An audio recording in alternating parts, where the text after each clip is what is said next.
Everyone, आज हम एक नया चैप्टर स्टार्ट करने वाले हैं, डिसोल्यूशन ऑफ पार्टनरशिप फर्म। हमने अभी तक देखा है admission of a partner, death of a partner, retirement of a partner. ये सारा जो हमने देखा उसे हम बोलते हैं रिकॉन्स्टिट्यूशन ऑफ अ पार्टनरशिप। आज से हम स्टार्ट करेंगे dissolution of partnership. As the name suggest, dissolution का मतलब है दैट पार्टनरशिप का फर्म बंद हो गया, बिजनेस बंद हो गया। इसका मतलब it is going to wind up the business, close हो जाने वाला है बिजनेस। और ये करने के बाद जो अकाउंटिंग ट्रीटमेंट करनी होती है वो हम ये चैप्टर में देखने वाले। This is a very very logical chapter, believe me. I don't know, बहुत बच्चों को यहाँ पे बहुत डर लगता है रियलाइजेशन, लेकिन ये बहुत ही सिंपल चैप्टर है। आपको यहाँ पे बैलेंस शीट भी बनाने की जरूरत नहीं होती है। आपको बैलेंस शीट दिया गया है और बैलेंस शीट को लेके आपको कुछ अकाउंट्स क्रिएट करने हैं और बुक्स ऑफ अकाउंट्स को क्लोज करना है, सिंपल।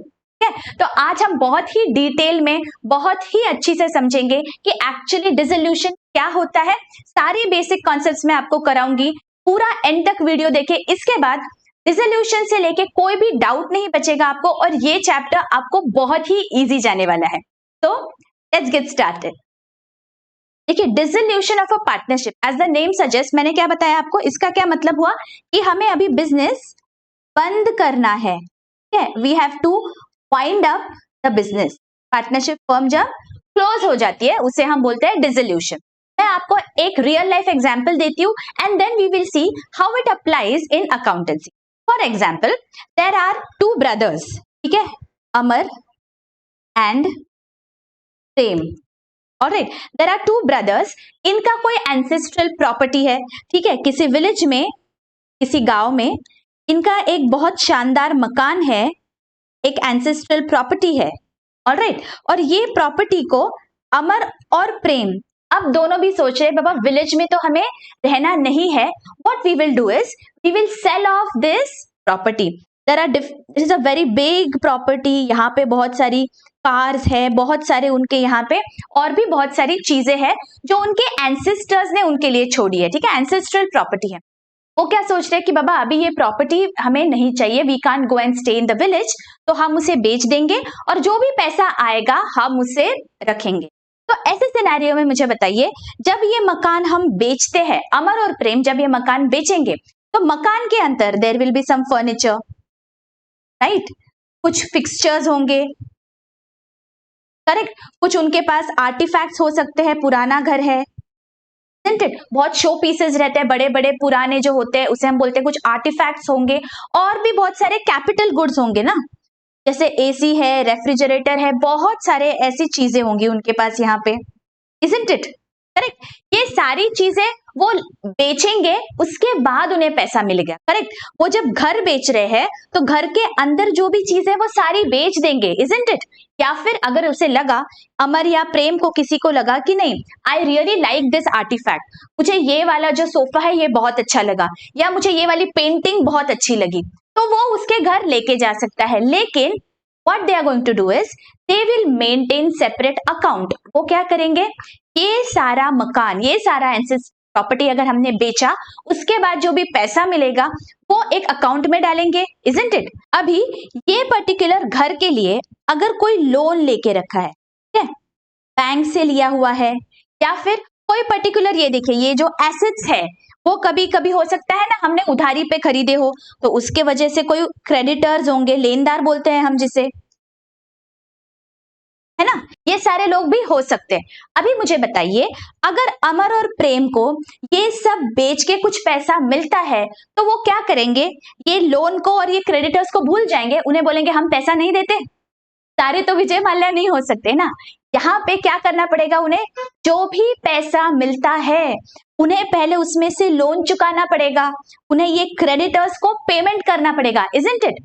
ये सब करने के बाद जो भी बचेगा, that Amar and Prem will distribute among themselves, 50-50 कर लेंगे, whatever their agreed ratio is, correct. उन्होंने ये हिस्सा कर लिया, अभी they can go to their respective places and they can sit and enjoy. उन्होंने क्या किया, ये जो एंसेस्ट्रल प्रॉपर्टी थी उनके पास से उन्होंने बेच दिया, isn't it? ये हम देखते हैं रोजमर्रा की जिंदगी में, this happens, we can see this around us happening, isn't it? तो ऐसा ही सिमिलर सिनेरियो होता है जब हमारा पार्टनरशिप फर्म डिसॉल्व हो रहा है। यही लॉजिक आपको वहां पे यूज करना है, सिंपल, नथिंग डिफिकल्ट। ऑलराइट, वहां पे भी आपको क्या करना है, जब भी फर्म डिसॉल्व होगा, फर्म का बैलेंस शीट है, बैलेंस शीट में कुछ एसेट्स है, कुछ लाइबिलिटीज है, तो क्या करेंगे, अगर डिसॉल्व करना है तो एसेट्स को बेच दो, करेक्ट, क्योंकि अभी एसेट्स की जरूरत ही नहीं है, business is no more existing, तो एसेट्स को बेच दो, कुछ पैसा आएगा, उस पैसे में से सारे लाइबिलिटीज को पे करो, लाइबिलिटीज को पे करना जरूरी है, पहले सारे आउटसाइडर लाइबिलिटीज को पे करो, bills payable, creditors, bank loan etcetera etcetera, सारा कुछ पे कर दो, अगर पार्टनर्स का लोन है तो फिर वो भी पे कर दो, और ये करने के बाद अगर कुछ पैसा बचता है that you have to distribute among the partners in their profit sharing ratio, simple, बस इतना ही आपको डिसोल्यूशन ऑफ पार्टनरशिप फर्म में करना है। Alright, I have given you broad framework, अभी उसकी अकाउंटिंग ट्रीटमेंट क्या होती है, उसके लिए हम कौन से नए अकाउंट्स बनाने वाले हैं वो मैं आपको एक्सप्लेन करूंगी, बट आपको समझ गया कि व्हाट इज इंक्लूडेड यहाँ पे, अंडरस्टूड क्लियरली? ऑलराइट, ओके, तो अभी हम देखते हैं, एक प्रो फॉर्मा मैंने आपके लिए बनाया हुआ है बैलेंस शीट, और वो बैलेंस शीट के सहारे से हम सारे जो भी अकाउंट्स यहाँ पे क्लोज करेंगे, we will see those one by one, ठीक है? देखिए, फॉर एग्जाम्पल ये हमारा अमर अकबर एंथनी का बिजनेस है, ठीक है, पार्टनर्स कौन है, Amar Akbar and Anthony. Alright, ये कंपनी, ये पार्टनरशिप फर्म का नाम है ट्रिपल ए कॉर्पोरेशन, ठीक है। Now as on 31st March 2020 they decide to dissolve the partnership firm, उनका बैलेंस शीट का ये पोजीशन है एज ऑन 31st March 2020, ठीक है, कुछ एसेट्स है, कुछ लाइबिलिटीज है पार्टनरशिप फर्म का। तो अभी सबसे पहले हमें क्या करना है, whenever we are doing dissolution of partnership firm, हमें एक नया अकाउंट बनाना होता है, जैसे अमर और प्रेम के लिए हमने क्या किया था, एक अलग से अकाउंट बनाएंगे, तभी हमें समझेगा ना कि सब ये जो एंसेस्ट्रल प्रॉपर्टी है वो बेचने के बाद कितना पैसा आया, वो कैसे समझेगा हमें, तो ये समझने के लिए हम जो अकाउंट बनाते हैं in the case of a partnership firm, उसे हम बोलते हैं रियलाइजेशन अकाउंट। गौर करिए, this is not revaluation, okay, ये रिवैल्यूएशन अकाउंट नहीं है, हमने अभी तक देखा है revaluation account, correct, admission, retirement, death में हमने देखा, बिकॉज वहां पे एसेट्स और लाइबिलिटीज रिवैल्यू हो रहे थे, जब एसेट्स और लाइबिलिटीज के बैलेंसेस चेंज होते हैं, उनका वैल्यू चेंज होता है, उसे रिवैल्यूएशन हम बोलते हैं। यहाँ पे हमें वैल्यू नहीं चेंज करना, अरे हमें तो बुक्स क्लोज करने हैं भाई, तो हम क्या करेंगे, जो भी बुक वैल्यू है एसेट्स और लाइबिलिटीज की, उसे हमें ट्रांसफर कर देना है एक नए अकाउंट को, जिसे हम बोलते हैं realisation. As the name suggest, what do you realise after selling off your assets, after paying off your liabilities, जो बचता है that we have to transfer among the partners capital. तो हम देखेंगे वन बाय वन, बहुत ही अच्छी से समझने वाले हैं, एकदम कॉन्सेप्चुअली मैं एकदम क्लैरिटी देने वाली हूँ आपको बच्चों। तो देखते हैं वन बाय वन की क्या होता है। सबसे पहले हमें कौन से अकाउंट्स बनाने हैं, यहाँ पे हम बनाएंगे realisation account, that is a primary account, because सारे जो भी एसेट्स और लाइबिलिटीज है हमें रियलाइजेशन अकाउंट को ट्रांसफर करना। सेकेंड अकाउंट हम ऑब्वियसली बनाएंगे पार्टनर्स के capital accounts, because at the end of the day partners को उनका जो भी पैसा है, जो भी उन्हें मिलने वाला है after selling off the assets, paying off the liabilities, वो उन्हें लेके जाना है, right, that is the aim of doing this entire process. तो उनका अकाउंट तो बनाना पड़ेगा, और पैसा जहां पे आया मतलब कैश या बैंक का हमें अलग से अकाउंट मेंटेन करना पड़ेगा। ये तीन अकाउंट्स तो हमें बनाने ही है, एंड देन बैलेंस शीट में अगर कुछ एक्स्ट्रा होता है तो मैं आपको बताऊंगी दैट और कौन सा आपको लेजर अकाउंट बनाना, ठीक है, are you with me? Okay, अब याद करिए 11th स्टैंडर्ड के बेसिक्स। एसेट्स का बैलेंस कौन सा होता है, एसेट्स का बैलेंस होता है डेबिट, करेक्ट, डेबिट बैलेंस होता है। अभी मुझे क्या करना है, सारे जो भी एसेट्स है उनके अकाउंट को क्लोज करके उन्हें ट्रांसफर करना है रियलाइजेशन अकाउंट को। मतलब फॉर एग्जाम्पल ये मेरा बिल्डिंग का अकाउंट है, बिल्डिंग अकाउंट, ठीक है, यहाँ पे बिल्डिंग अगर दिख रही है 1 लाख रुपीज में, तो यहाँ पे मेरे लेजर अकाउंट में यहाँ 1 लाख रुपीज दिख रहे होंगे बिल्डिंग के लेजर अकाउंट में, करेक्ट। मुझे अभी क्या करना है, इस अकाउंट को क्लोज करना है, बिकॉज सारा बिजनेस ही मैं बंद कर रही हूँ, तो मैं हर एक एसेट को क्लोज करके ट्रांसफर करूंगी एक नए अकाउंट को, जैसे हमने अभी देखा that is known as realisation account. This has debit balance, तो जब मुझे क्लोज करना है तो मैं क्या करूंगी, उसे क्रेडिट करूंगी। तो मेरी एंट्री क्या आ जाएगी, रियलाइजेशन अकाउंट डेबिट। देखिए यहां पे मुझे लिखना पड़ेगा बाय रियलाइजेशन 1 लाख, करेक्ट, तब जाके ये अकाउंट क्लोज होगा, इजंट इट। और ये जो अकाउंट का अमाउंट है, बैलेंस है, वो चला जाएगा मेरा रियलाइजेशन अकाउंट में, करेक्ट। तो मुझे क्या करना है, जब मैं एसेट्स को ट्रांसफर करूंगी, मैं एंट्री पास करूंगी realisation account debit to my assets account, getting it. One by one सारे एसेट्स हमें ट्रांसफर कर देने हैं।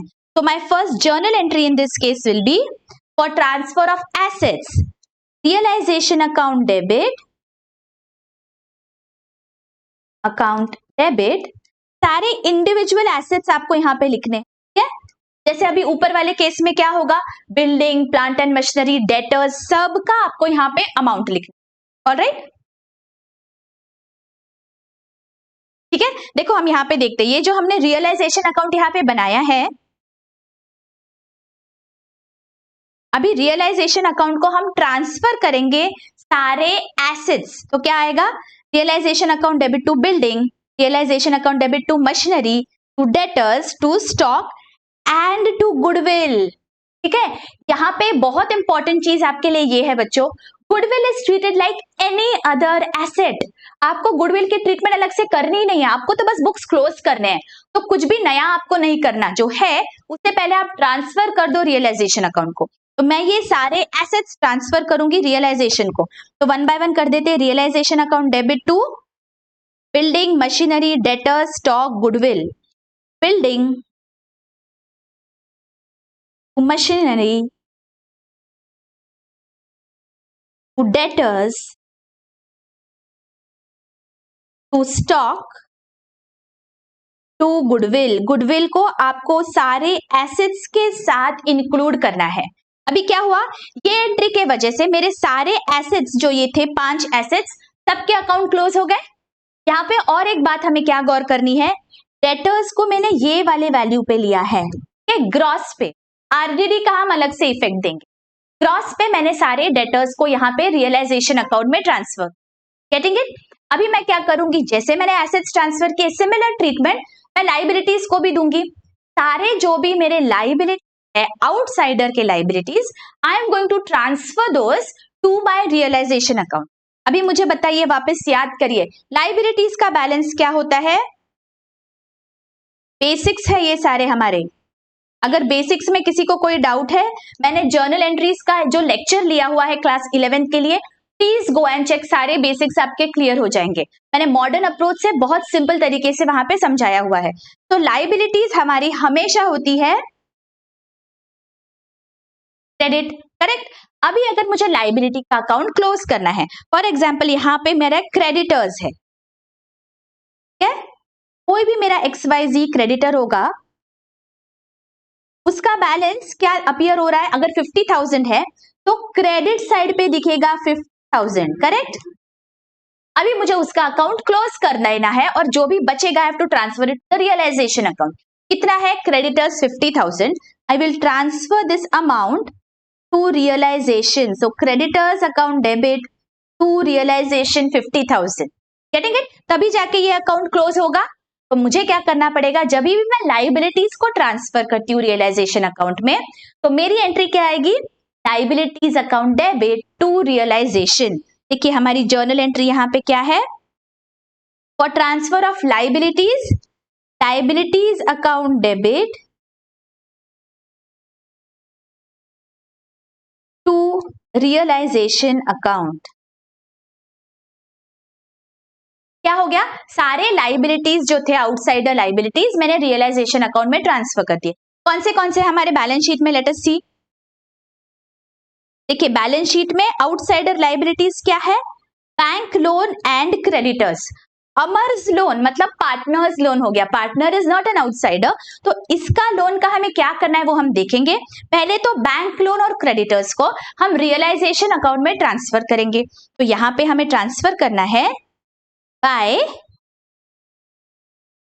Bank loan and by creditors. क्या हो गया, बैंक लोन और क्रेडिटर्स दोनों का अकाउंट, लेजर अकाउंट हमारे बुक्स में क्लोज हो गया। Getting it? अभी हमें क्या करना है, मैंने आपको बताया था यहाँ पे कि डेटर्स को हमने ग्रॉस अमाउंट पे लिया, तो ये जो आरडीडी है, रिजर्व फॉर डाउटफुल डेट्स, इसे भी हमें ट्रांसफर करना है रियलाइजेशन अकाउंट। बस इसे हम अलग से ट्रांसफर करते हैं, इतना ही डिफरेंस है।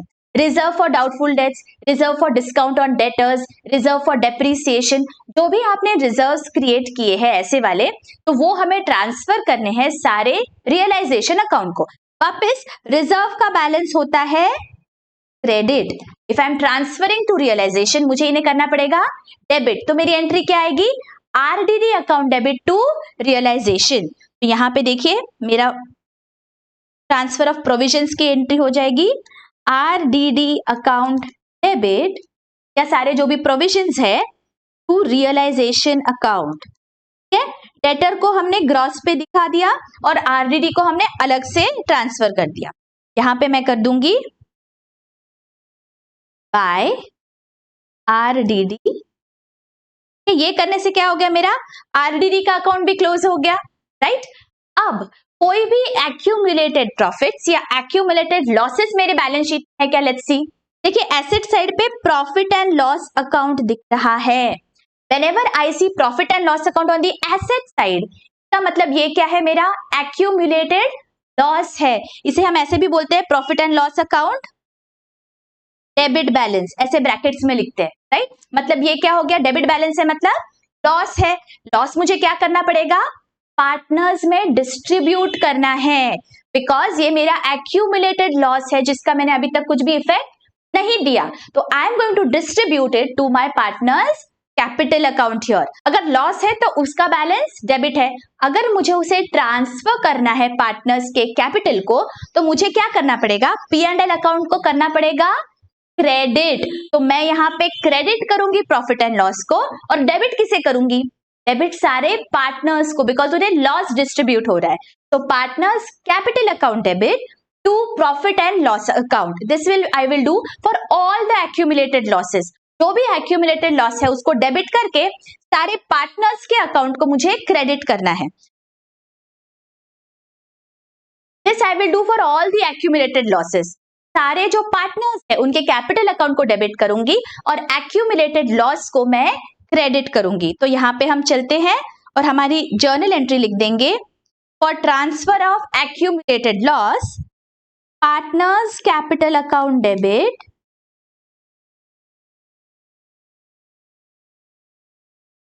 To accumulated loss.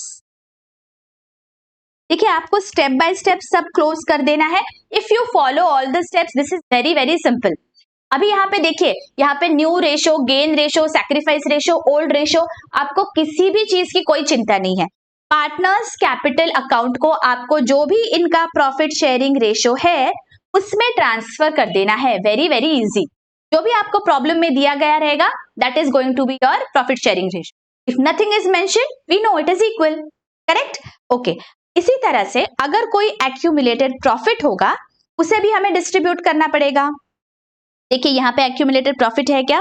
देखो यहाँ पे है general reserve.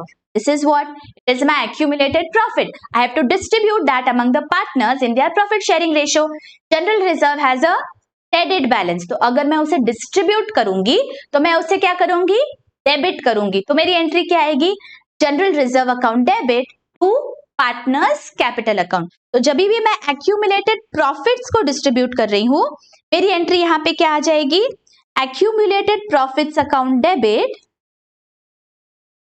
accumulated profits account debit to partners capital account। ये जो भी प्रॉफिट शेयरिंग रेशियो रहेगा पार्टनर्स का उसमें आपको करना है। सिंपल। हमने क्या कर दिया? एक्यूमुलेटेड प्रॉफिट और एक्यूमुलेटेड लॉसेस को पार्टनर्स के कैपिटल अकाउंट में ट्रांसफर कर दिया। तो लेजर अकाउंट में भी हम देखिए ऐसा जो लेजर अकाउंट बनाएंगे ना हमारे बुक्स में, अमर, अकबर और एंथनी का, वहां पे भी हम ये ट्रांसफर एंट्रीज पोस्ट कर देते हैं। Partners capital account debit to P and L account, right. और यहाँ पे बाय जनरल रिजर्व, ये हमें ट्रांसफर कर देना है पार्टनर्स के कैपिटल को।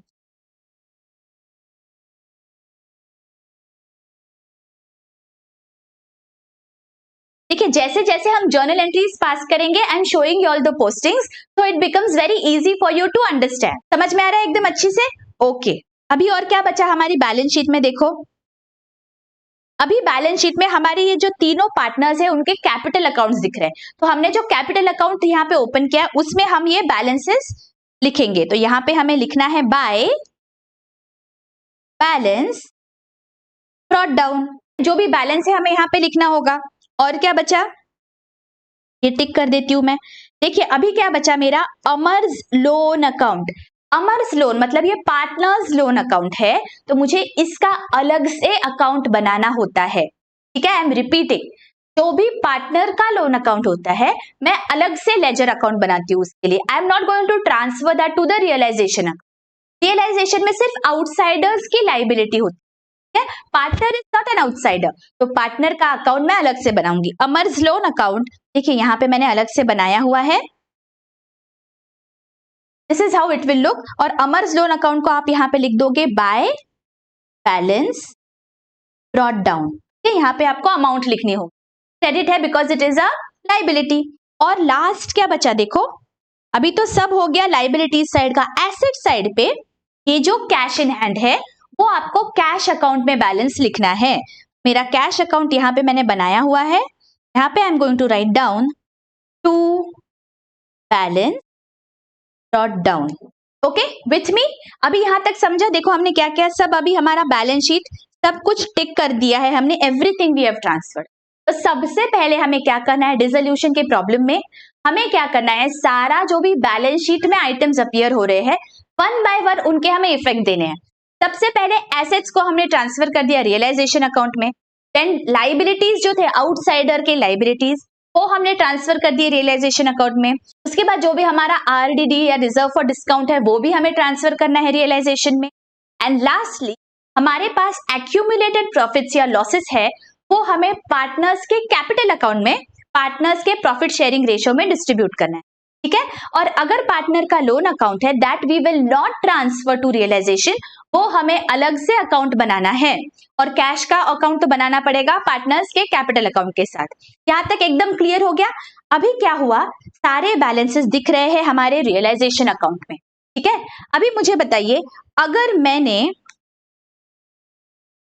ये जो मेरा बिल्डिंग है 1 लाख रुपीज में दिख रहा है, 1 लाख रुपीज का बिल्डिंग मैंने बेच दिया और मुझे 80,000 रुपीज मिले, तो अब की एंट्री कैसे दिखाऊंगी? Because now one by one I am going to sell off my assets. अब मैं इसकी एंट्री कैसे दिखाऊं?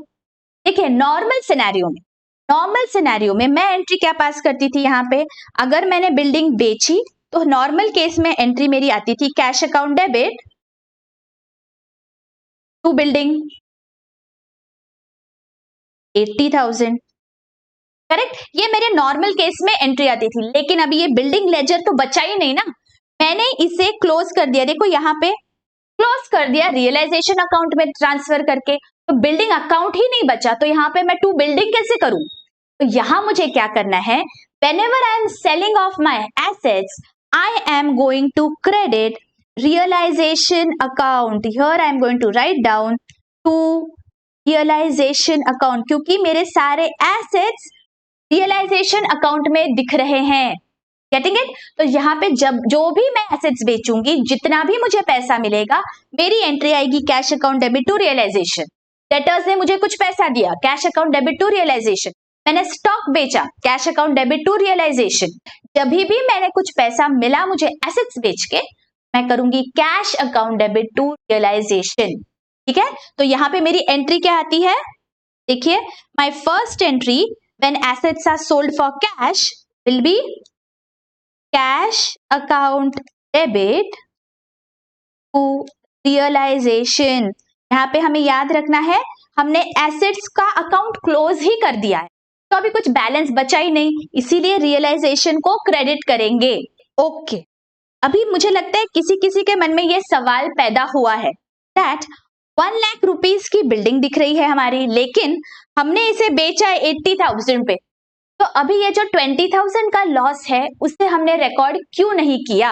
ये सवाल आया किसी के दिमाग में? अगर नहीं आया तो आना चाहिए था, अगर नहीं आ रहा है तो I will answer that question, don't worry. Because ये सवाल हमारे दिमाग में आ जाना चाहिए था दैट 1 लाख रुपीज का एसेट 80,000 पे बेचा तो 20,000 लॉस है। देखिए मैं आपको ये बहुत इन डेप्थ एनालिसिस करके बता रही हूँ, इतना डिटेल में आपको कोई नहीं बताएगा, but I want my students to understand this concept very clearly, इसीलिए मैं आपको बता रही हूँ कि क्या हो रहा है यहाँ पे। देखिए हमें जो भी एसेट्स लाइबिलिटीज बेचने के बाद लॉस या प्रॉफिट होगा वो कौन से अकाउंट में दिखने वाला है, रियलाइजेशन अकाउंट में का।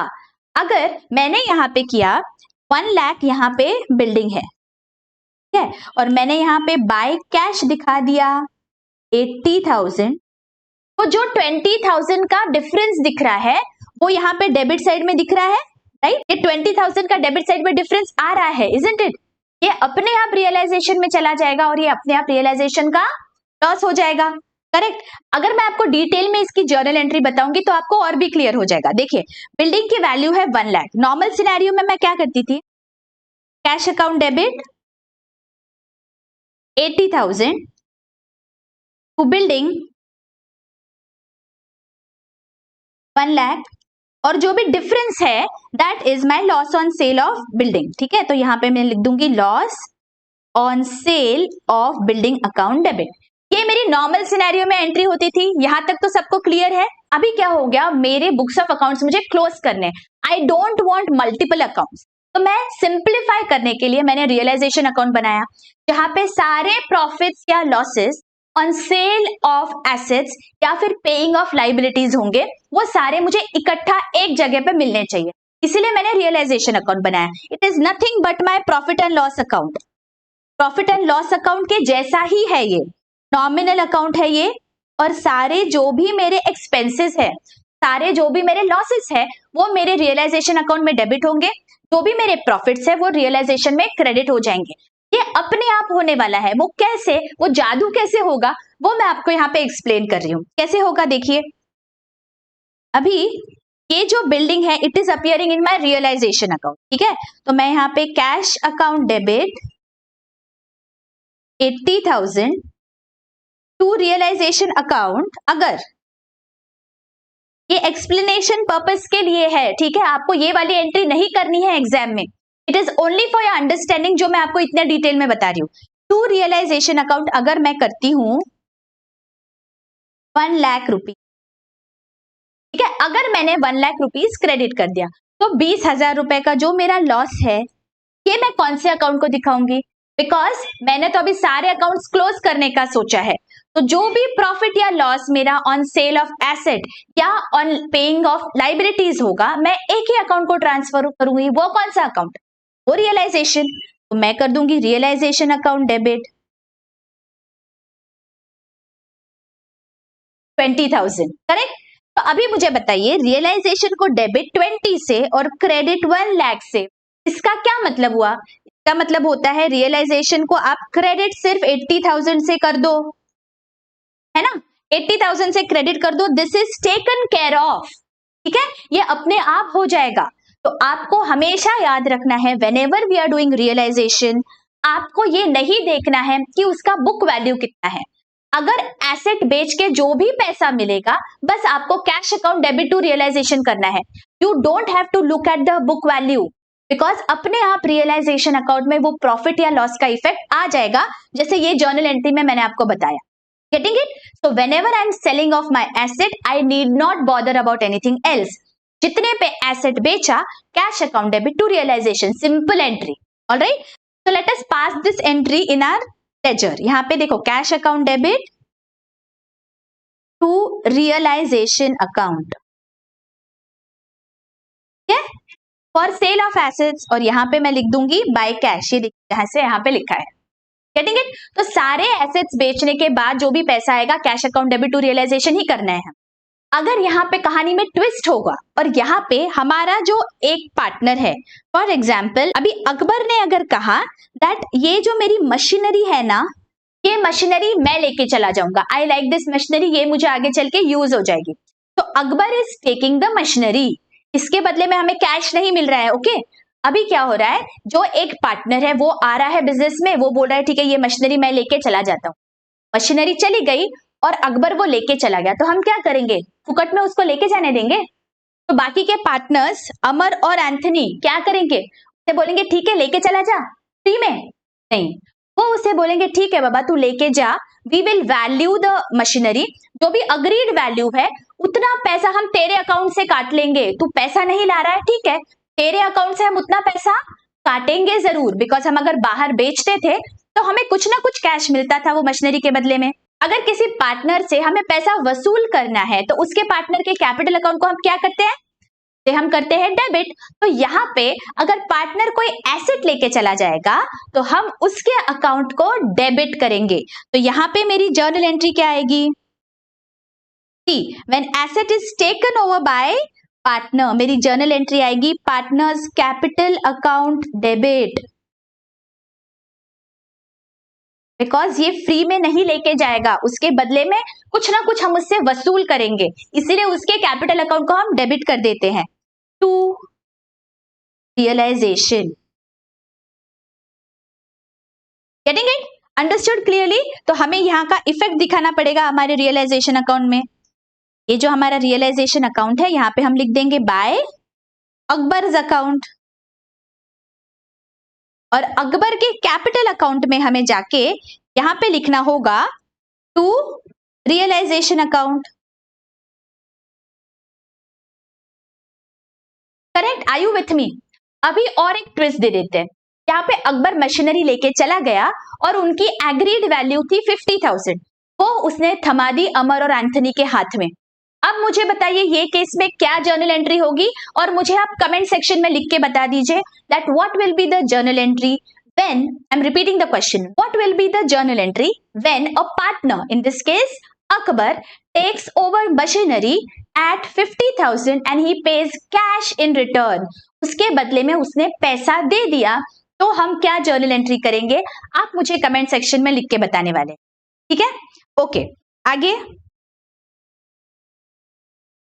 अभी क्या हो गया, हमने एसेट्स तो सारे रियलाइज कर लिए वन बाय वन, और अभी हमारे पास पैसा भी आ गया। तो मैंने आपको जैसे ऊपर वाले एग्जाम्पल में बताया था, अमर और प्रेम के एग्जाम्पल में, उनका जो भी आउटसाइडर है लाइबिलिटीज, वो आउटसाइडर्स आके बोलेंगे बाबा हमारा पैसा दो, पहले तो हमें हमारा पैसा दो, फिर ही आपको यहां से जाते आएगा। You can't close the business like this without paying us. तो अभी सबसे पहले हमें क्या करना है, सारे जो भी आउटसाइड लाइबिलिटीज है उनका पेमेंट करना है। आउटसाइड लाइबिलिटीज कौन से है ये केस में? देखिए ये केस में हमारे आउटसाइडर लाइबिलिटीज है बैंक लोन एंड क्रेडिटर्स। तो सबसे पहले हमें उन्हें पे ऑफ करना है। अगर आपको एग्जाम में इसकी अमाउंट दी गई है दैट बैंक लोन को इतना पेमेंट हो गया, क्रेडिटर्स को इतना पेमेंट हो गया, तो आप वो पकड़ लीजिए। अगर कुछ भी नहीं दिया गया तो जो भी बुक्स में दिया है ना, जो भी बुक्स में वैल्यू रहेगी उतने से आपको पेमेंट तो करनी ही करनी है। Even if the problem is silent, आपको कुछ भी नहीं बताया है प्रॉब्लम में, क्रेडिटर्स पे ऑफ हुए या बैंक लोन पे ऑफ हुए, तो आप बस पैसा लेके पार्टनर्स को डिस्ट्रीब्यूट मत कर देना, आपको पहले आउटसाइडर लाइबिलिटीज पे ऑफ करने ही पड़ेंगे। ओके, ये आपको हमेशा याद रखना है। As soon as your assets are realised you have to pay off your outside liabilities. तो यहाँ पे बैंक लोन और क्रेडिटर्स को पेमेंट हो गया। अभी देखिए हमने ये ऑलरेडी ट्रांसफर कर दिए है रियलाइजेशन अकाउंट में, तो अगर हमने उन्हें पैसा दिया तो हमारी एंट्री क्या आएगी? Realisation account debit to cash. Getting it? जैसे कि मैंने आपको पहले वाले एग्जांपल में बताया, अभी ये वाले जो अकाउंट्स है ये तो क्लोज हो गए हैं, ये हमने ट्रांसफर कर दिए रियलाइजेशन को, तो अगर हमने इनको पैसा दिया तो रियलाइजेशन अकाउंट को हम डेबिट कर देंगे। Realisation account debit to cash of bank will be our entry when we make payment to outside liabilities. यहां पे एंट्री आ जाएगी realisation account debit to cash और बैंक अकाउंट। यहां पे आपको वैसा ट्रांसफर कर देना है।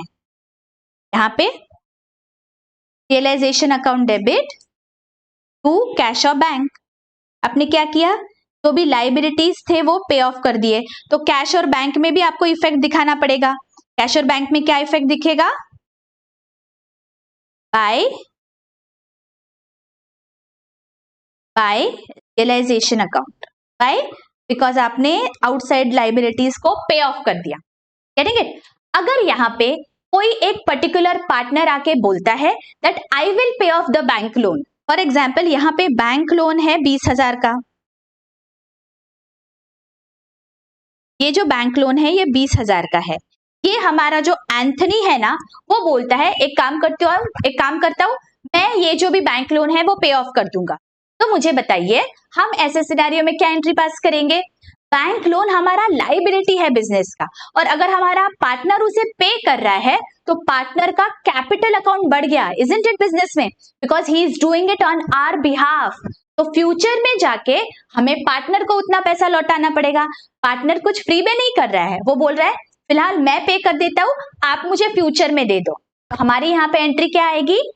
Realisation account debit to partners capital account, because now partner का कैपिटल उतने से बढ़ गया बिजनेस में, उसने लोन पे कर दिया, तो अभी पार्टनर हमारा क्रेडिटर बन जाता है, पार्टनर का लाइबिलिटी क्रिएट हो जाएगा। तो realisation account debit to partners capital account whenever a partner takes over our liability. Realization account debit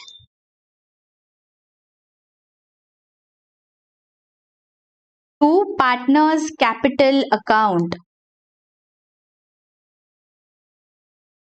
correct? I hope this is very very clear. अभी इसे मुझे ट्रांसफर करना है मेरे रियलाइजेशन अकाउंट में, तो मैं यहाँ पे रियलाइजेशन अकाउंट में लिख दूंगी टू पार्टनर्स कैपिटल, और पार्टनर के कैपिटल में लिख दूंगी by realisation. Getting it? Okay. अभी क्या बचा? ये जो रियलाइजेशन के सारे प्रोसीड्स किए हमने, इतने एसेट्स हमने बेचे, लाइबिलिटीज पे ऑफ की, ये सब करने के लिए कुछ खर्चा तो जरूर हुआ होगा। उस खर्चे को हम बोलते हैं रियलाइजेशन एक्सपेंसेस। तो ऐसे एक्सपेंसेस को भी आपको पे करना जरूरी है, इजंट इट? आपको कोई फ्री में तो नहीं करवा देगा ये सारा प्रोसीजर।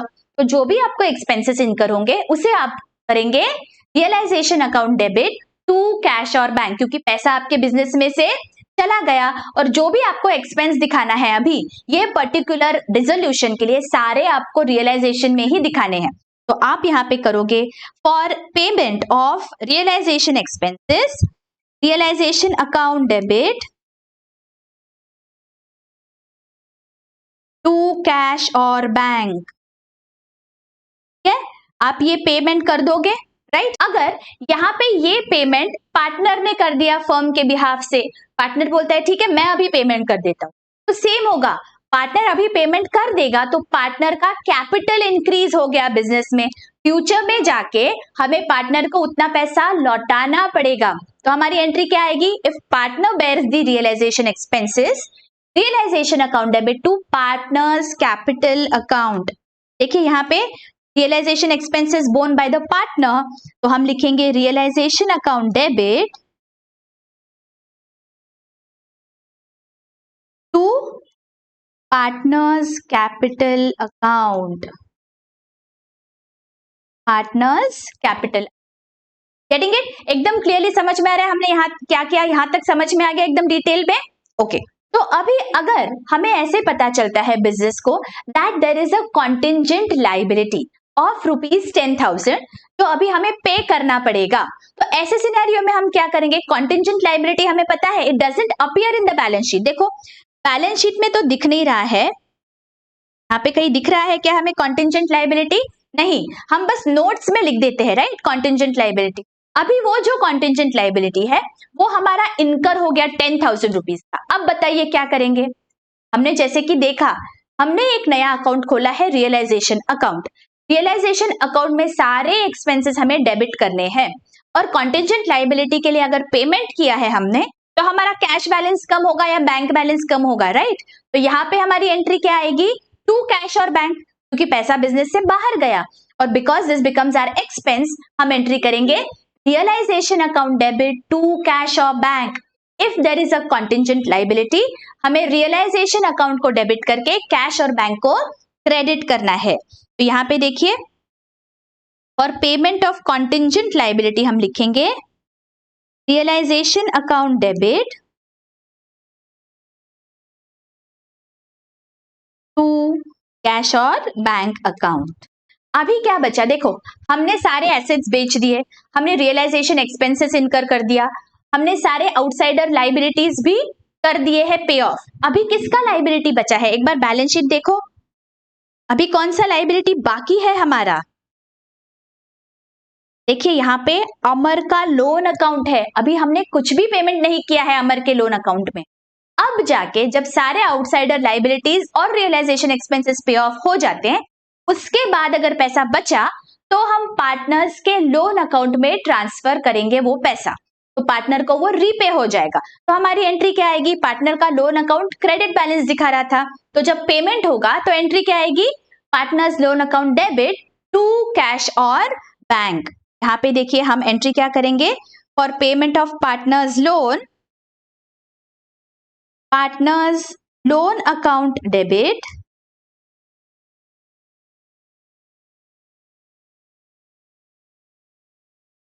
टू कैश और बैंक अकाउंट करेंगे। एकदम अच्छी से समझ गया हमने क्या किया है यहाँ पे। एट दी एंड हमें पार्टनर का लोन अकाउंट रीपे करना है, पहले नहीं करना है, ठीक है। और ये जो एंट्री है हम पोस्ट कर देंगे पार्टनर के लोन अकाउंट में। पार्टनर का लोन अकाउंट देखो यहाँ पे हमने जो बनाया है, यहाँ हम लिख देंगे टू कैश अकाउंट। ये अकाउंट हमारा क्लोज हो गया, और कैश अकाउंट में जाके हम यहाँ पे लिख देंगे बाय पार्टनर्स लोन अकाउंट, ठीक है। जो भी पेमेंट होगा हमें टू कैश और बैंक कर देना है, सिंपल। ऑलराइट, अब ये सब करने के बाद हमें रियलाइजेशन अकाउंट को क्लोज करना है। ये सब प्रोसेस में जो भी प्रॉफिट या लॉस हुआ रहेगा वो हमें ट्रांसफर करना है, किसे, हमें ट्रांसफर करना है वो पार्टनर्स के कैपिटल अकाउंट में। तो यहाँ पे सिंपल है, हमें पहले टोटल लेनी है क्रेडिट और डेबिट साइड की। अगर मेरी क्रेडिट साइड की टोटल ज्यादा है, इसका मतलब क्या होता है बताइए, ये बेसिक कॉन्सेप्ट है। इसका मतलब प्रॉफिट है on realisation, credit side is heavier, है ना। हम जब P&L करते हैं तो सेम करते हैं ना, क्रेडिट साइड हेवी होता है तो हम यहाँ पे प्रॉफिट डिस्ट्रीब्यूट करते हैं। तो मैंने प्रॉफिट अगर डिस्ट्रीब्यूट किया पार्टनर्स में तो मेरी एंट्री क्या आएगी, realisation account debit to partners capital account. तो बस मुझे यहाँ पे वो एंट्री लिखनी है, transfer of profit on realisation account debit to partners capital, या करंट अकाउंट होगा तो करंट अकाउंट, ऐसे हमें डिस्ट्रीब्यूट करते हैं। और अगर लॉस है तो क्या होगा, ऑपोजिट होगा, है ना। लॉस का क्या मतलब होता है, हमारा debit side is heavier, debit side अगर हेवी है तो हम कहां पे लिखते हैं, यहां लिखेंगे बाय लॉस, इजंट इट। याद करिए, बेसिक्स है आपके एकदम। तो ये लॉस अगर मैं ट्रांसफर करती हूँ पार्टनर के कैपिटल में तो एंट्री क्या आती है, partners capital account debit to realisation account, correct.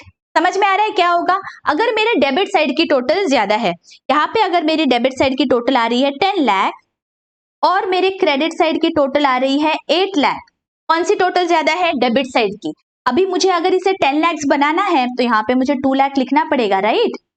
ये बहुत ही बेसिक्स है। तो यहाँ पे हम क्या करेंगे, partners capital account debit 2 lakh to realisation account, right. तो जब भी हम लॉस ट्रांसफर कर रहे हैं पार्टनर्स कैपिटल अकाउंट को, हमारी यहाँ पे एंट्री क्या आती है, पार्टनर्स कैपिटल अकाउंट डेबिट